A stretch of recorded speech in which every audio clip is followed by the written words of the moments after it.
सत Sri Akal. Welcome to Bluebird Overseas. मैं हूं जितेंद्र सिंह। आप जर्मनी का टूरिस्ट वीज़ा अप्लाई करने के बारे में सोच रहे हैं और जानना चाहते हैं कि वीज़ा कैसे अप्लाई हो सकता है और कैसे आप वीज़ा ले सकते हैं जर्मनी का, और वो शेंगन वीज़ा हो। तो आज की वीडियो का एंड तक ज़रूर देखें, क्योंकि इसमें हम जो भी इन्फॉर्मेशन देने वाले हैं वो शेंगन वीज़ा के रिगार्डिंग होगी और जर्मनी के वीज़ा रिगार्डिंग होगी। यहाँ पे एक बात ध्यान रखें कि शेंगन वीज़ा क्या होता है। शेंगन वीज़ा जब आपके पास किसी भी एक शेंगन कंट्री से वीज़ा होता है तो बाकी अदर जो 26 कंट्रीज़ हैं जो शेंगन के एरिया के अंदर आती है उनमें आप ट्रैवल कर सकते हैं। फॉर एग्जांपल आपने जर्मनी में वीज़ा लिया तो जर्मनी शेंगन में आती है, तो जर्मनी से आपको वीज़ा मिलेगा तो आप अदर जो शेंगन कंट्रीज़ हैं लाइक फ्रांस है, स्विट्ज़रलैंड है, इटली है, पुर्तगाल है, आप इन कंट्रीज़ में भी ट्रैवल कर सकते हैं। इस तरीके से 26 कंट्रीज़ हैं, आप उनकी लिस्ट नेट से बड़े ईजिली जो है फाइंड कर सकते हो। तो आपका प्लान है पोर्चुगल में सेटल होने का, आपका प्लान है इटली में सेटल होने का, या आपका प्लान है उधर किसी भी कंट्री में घूम के आने का, और आप साथ में जर्मनी भी जाना चाहते हो तो जर्मनी के कॉन्सुलेट में अपना वीज़ा अप्लाई करें। तो जर्मनी से वीज़ा लें, देन आफ्टर आप अदर जो कंट्रीज़ हैं उनमें ट्रैवल करें और वहाँ से वापस भी आ सकते हैं। तो इस तरीके से आप जो है शेंगन वीज़े का एक बेनिफिट ले सकते हैं। ये एक बेनिफिट होता है शेंगन वीज़े का। तो जर्मनी में वीज़ा अप्लाई करने जाए तो आपको दो चीज़ों का ध्यान रखना है। एक तो आपको शेंगन रूल फॉलो करने हैं, देन साथ में आपको जर्मनी के जो रूल्स हैं वो भी फॉलो करने हैं, क्योंकि आपको वीज़ा जर्मनी ने देना और शेंगन वीज़ा देना है, तो दोनों कंडीशन पे आपको काम करना होगा। शेंगन के रूल के अकॉर्डिंग जिस भी आप कॉन्सुलेट में वीज़ा अप्लाई करने जा रहे हैं तो उस कंट्री में आपका जो स्टे है वो ज़्यादा होना चाहिए। फॉर एग्जांपल आपने जर्मनी में अप्लाई करना है तो आपका एंटायर ट्रिप का जो आपने ट्रैवल प्लान दिया है उसमें मैक्सिमम डेज़ आपको जर्मनी में शो करने होंगे। जर्मनी में आप ट्रैवल कर रहे हो तब जाके आपका जर्मनी से वीज़ा आएगा और जर्मनी आपको वीज़ा देगा। काफ़ी ऐसी गलती करते हैं कि वो 7 डेज़ का प्लान दिखाया और 2 दिन जर्मनी में और बाकी 5 डेज़ वो किसी और कंट्री में, और वीज़ा अप्लाई कर रहे हैं जर्मनी में, तो उस केस में उनका वीज़ा नहीं आता है, उनको ये प्रॉब्लम जो है फेस होती है। तो ऐसी गलती आप ना करें, इसलिए इन चीज़ों का ध्यान रख के ही वीज़ा अप्लाई करें, अदरवाइज़ आपकी रिफ्यूज़ल आपको देखने को मिलेगी। तो सबसे पहले जर्मनी का वीज़ा अप्लाई करते वक्त आपको क्या करना है, एक अपॉइंटमेंट लेनी है जर्मनी की वीज़ा एप्लीकेशन सेंटर से। वो वीएफएस में है, ऑनलाइन अपॉइंटमेंट आपको मिलेगी। इस कंट्री से आपने अपॉइंटमेंट लेंगे, दैन ऑनलाइन एक आपको फॉर्म फिल करना होगा, क्योंकि जर्मनी का जो एप्लीकेशन फॉर्म होता है वो ऑनलाइन होता है।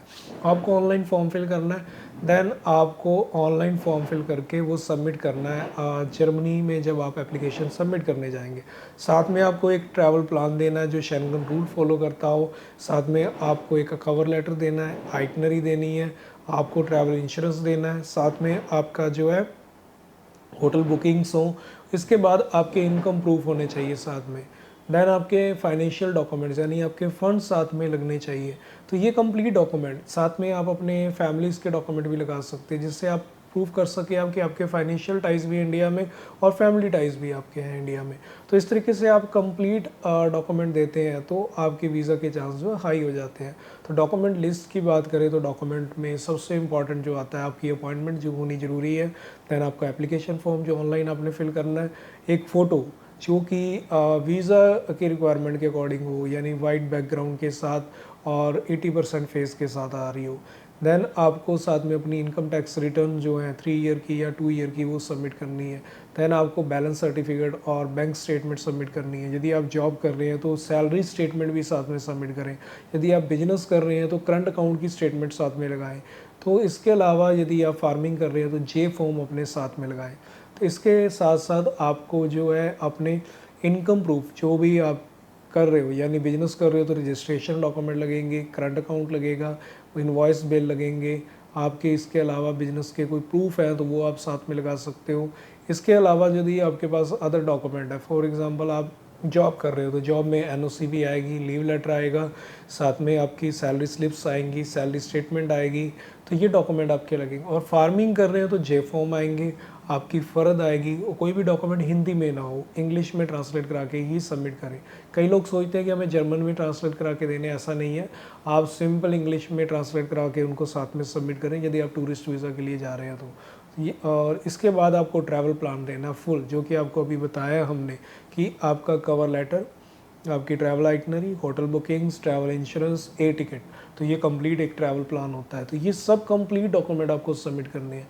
ये कंप्लीट डॉक्यूमेंट आप जर्मन की वीएफएस में सबमिट करेंगे, देन आपको वीज़ा रिजल्ट के लिए वेट करना है और आपका वीज़ा जो है वो स्टिकर लग के आता है और आपका वीज़ा जो है 1 महीने का भी हो सकता है, 2 का भी या 3 महीने का भी हो सकता है। तो वो डिपेंड करता है वीज़ा अफसर पे कि वो आपको कितनी लेंथ का वीज़ा दे रहा है, कितने लॉन्ग टर्म के लिए आपको वीज़ा दे रहा है। तो आपको रूल्स फॉलो करते हुए आप अप्लाई करेंगे तो वीज़ा रिज़ल्ट जो है आपको ज़्यादा अच्छा देखने को मिलेगा।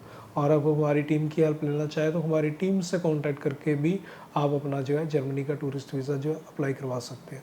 मिलते हैं फिर एक नई वीडियो में नई इन्फॉर्मेशन के साथ, तब तक के लिए सत श्री अकाल।